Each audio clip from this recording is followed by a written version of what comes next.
अब शौकिया क्षेत्र नहीं, खेल का क्षेत्र, एंटरटेनमेंट का क्षेत्र नहीं, खेल का क्षेत्र आपके भविष्य निर्माण का और देश निर्माण का क्षेत्र है।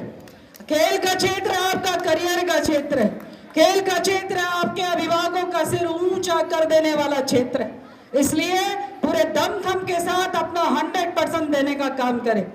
निश्चित रूप से राज्य सरकार उत्तराखंड के बच्चों को तो जैसे ही आप मेडल लाएंगे, चाहे वो नेशनल में लाएंगे चाहे इंटरनेशनल में लाएंगे, हम आपको सीधे सीधे नौकरी देंगे।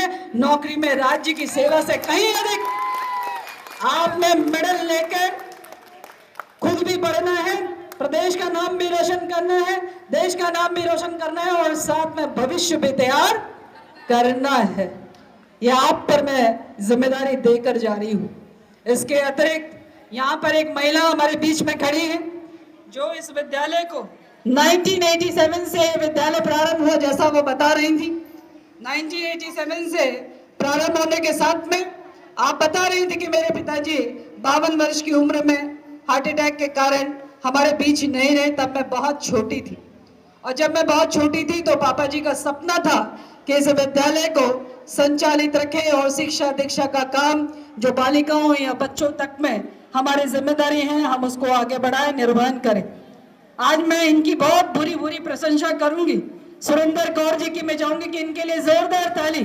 कितनी छोटी सी उम्र में एक बालिका ने संकल्प लिया कि मैं अपने पिताजी के सपने को साकार करूंगी और वो साकार करने के साथ साथ में आज पिताजी ऊपर से देख रहे होंगे तो सुरेंद्र कौर को आशीर्वाद दे रहे होंगे कि मेरा सपना साकार हुआ। आज एक विद्यालय छोटे से बड़े वृहद स्वरूप में मैं देख पा रहा हूँ। आज यहाँ पे शिक्षा दीक्षा, एक स्टैंडर्डाइज शिक्षा दीक्षा यहाँ पर दी जा रही है और उससे ज्यादा उन्हें खुशी होगी कि बालिकाओं के लिए खेल प्रतियोगिता यहाँ पर लगातार आयोजित की जा रही है। मुझे लगता है इससे ज्यादा उनको प्रसन्नता हो रही है, वो भर भर के आपको आशीर्वाद दे रहे हैं। तो इसे कहते हैं महिला सशक्तिकरण।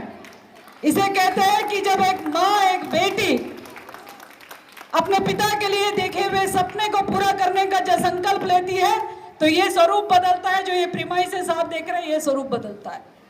तो इसलिए एक बेटी का संकल्प विकल्प रहित होता है।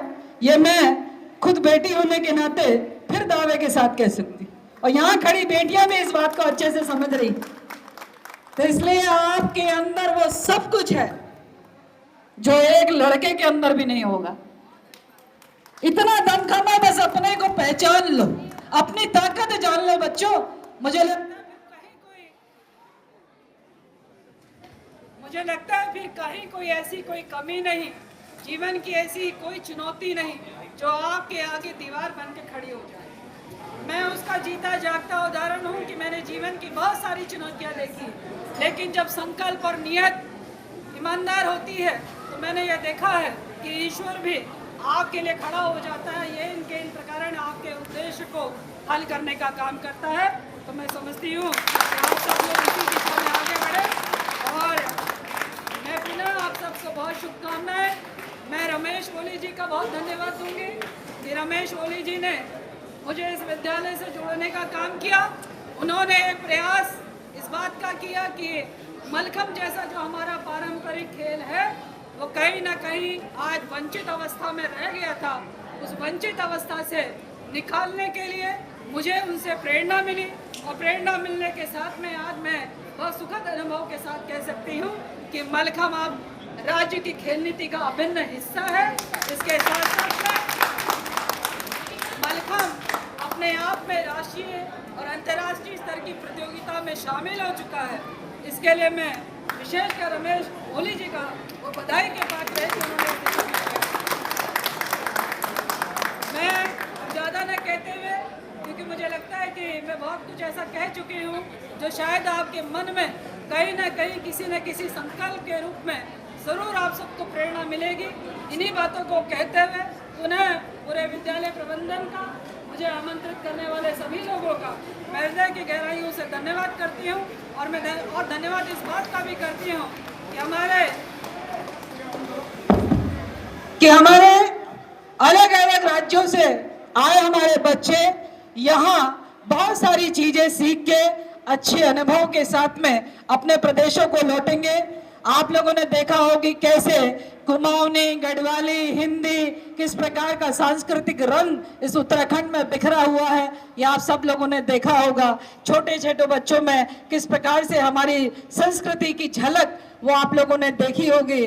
मैं आपको शुभकामनाएं देती हूँ कि वाकई बच्चों, ये हम सब पे जिम्मेदारी है अपनी परंपराओं को भी आगे बढ़ाना, नई चुनौतियों को भी स्वीकार करना और अपने प्रदेश और अपने देश को आगे बढ़ाना, ये हम सब की जिम्मेदारी है। आप हम सब के, हमारे देश के भविष्य है। ईश्वर आपको सदैव आगे बढ़ाने का काम करे। इसी कामना के साथ में मैं सबका बहुत धन्यवाद, बहुत आभार। बोलिए भारत माता की, भारत माता की, बहुत बहुत धन्यवाद।